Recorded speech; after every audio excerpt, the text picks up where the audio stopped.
All right, we are here in the gym. We are at Northern Karate in North York, and we are with Kimberly Biback. And Kimberly, you are doing some incredible, I'm going to call them stunts. I'm sure it's a workout to you. But anyway, before we get into that, you're part of the transportation industry. Tell us what your normal day job is, what your role is. I work for Sharp Transportation in Cambridge, and our main commodity is pharmaceuticals. And I do corporate relations, marketing, social media, and web.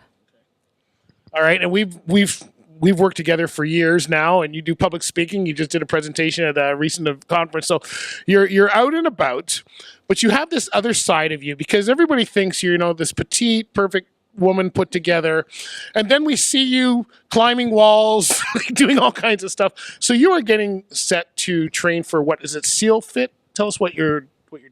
I'm currently signed up to participate in the 24-hour category for Baycrest SEAL Fit. And it's modeled after the Navy SEAL Hell Week, which is the hardest civilian training in the world. And the purpose for this is to raise funds for Alzheimer's and dementia. Okay, I've had family members with Alzheimer's, so I totally get that. But I am still not doing what you're doing. So why that? Why did you decide to do that? You have some prior experience. You told me you were a first responder prior and stuff. So maybe tell me why you'd get into that. So originally this year I was actually going to sign up to do another ultramarathon, and I happened to find out about this event at the same day that somebody had passed away with early onset Alzheimer's related symptoms. And the timing, it's actually in September, the same couple of weeks as the ultramarathon, and I figured this is something that I felt inspired to do and something that was more of a purpose. It was something that can do a lot of good for a number of people. And if I'm going to put myself to the ultimate physical test, then I wanted to mean something. Okay, it would mean something if you just donated some money to the cause, like putting your life at strenuous things is not. But it's great that you're doing that. So, tell us when you found out about this. When did you start training? I signed up in February, and I started training right away.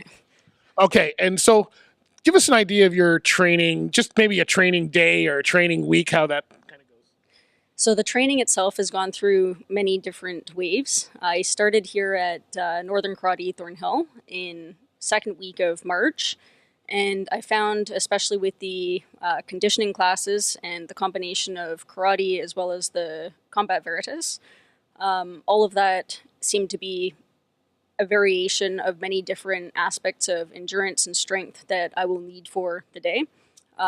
Stamina and mental toughness as well, which Kiyoshi Dominic is working very strongly with me on. There's many great teachers and mentors here, so Sensei Colin and Sensei Nick. So what I do, there's 2 or 3 days a week I come in for the karate. I take part in the combat conditioning and the combat veritas, which you'll see a little bit of later on. And in addition to that, I do calisthenics at home. Calisthenics helps me to focus on my breathing and slow down the movements to understand the way that the body works biomechanically and every effort that I'm putting into each muscle group. So it's a lot of focused work. I think that you've seen the raw egg plank. It's learning how to use your mind to do things that you would believe up front are impossible and make yourself stronger in the outcome. Yes, you need to follow Kimberly's Facebook page to see what she did. The egg planks and the whole plank thing. Now, you've got a young son at home, and most of the time they're driving us up the walls. Is that what's causing you to walk up the walls of your home? Because we've seen you and your son walking up these walls. Climbing the walls was my son's idea, and it's harder than it looks. How do you grip? How do you stay up on a wall? Like, do you have like sticky things on your hand? Or? No, you just hold on real tight. Well, holding on to flat surfaces is not something we all do, so I'm wondering how you did that. I would say probably from my climbing background and a lot of the stuff that I do at the Free Run Incorporated Mississauga, the Ninja Gym there. There's a lot of different grip styles that you work on, and you learn how to cling to things in order to go from obstacle to obstacle. So you can apply that to regular life if you feel like climbing your house. I've done the outside of it before, so. Is there a lot of women involved in this training, like the Baycrest SEAL Fit?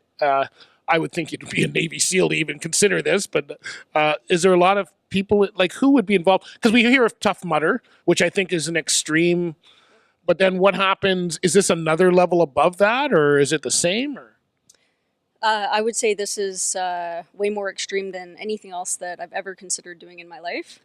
And this is a challenge. I mean, I'm actually surprised to see there are quite a number of women. I don't know how many there have been in the past. I don't know exactly how many are in the 24-hour category. I can say that when I signed up, I wasn't quite aware of what I was getting myself into.